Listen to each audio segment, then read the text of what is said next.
খেজুরের রস ছাড়াই তৈরি হলো ভেজাল খেজুরের গুড়। তাহলে প্রতিদিন কত কেজি বানান এই ভেজাল গুড়? এই 10 কেজি নাগাল বানাই স্যার। 10 কেজি? হ্যাঁ, একলা দেন না কত সময় লাগে, কত বানাবো আর। প্রতিদিন 10? প্রতিদিন বানাই না, তাও ওই এক আধ দিন এক জায়গায় যাই, কাজে যাই, প্রতিদিন বানাইতে পারি না, একলা মানুষ।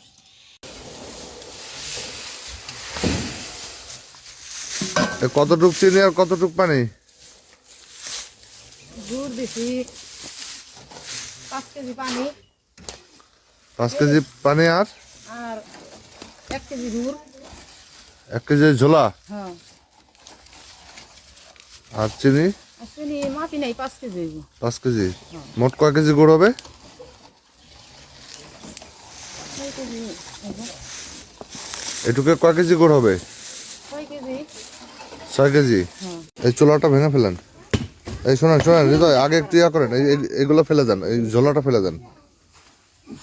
আপনার যে ভেজাল গুড় তৈরির র ম্যাটেরিয়ালস, হ্যাঁ, ঝোলা গুড়টা চুলায় ফেলাই দেন। ওই যে এটাও দেওয়া দেন এর মধ্যে, এটাও দেন। আর গুড় যাতে এই বাড়িতে কোনোদিন তৈরি না হয়, আস্তে আস্তে করেন। ইয়া উঠতেছে। দাঁড়ান দাঁড়ান দাঁড়ান, এই গুড় টুড় সহ দেন, যা কিছু আছে। এই কলস দেন না, কলস দেন না, কলসটা রাখেন। আপনার শুধু এটা ফেলে দেন উপরে। কলসের ঝোলা গুড়টা ফেলে দেন। কথা বোঝেন নাই? অপরাধ করেন। হুম, হ্যাঁ ওই যে ওইটাই। হ্যাঁ, এটা কোথা থেকে কিনছিলেন এগুলা? কোথা থেকে আনছেন? পাওয়া যায় না।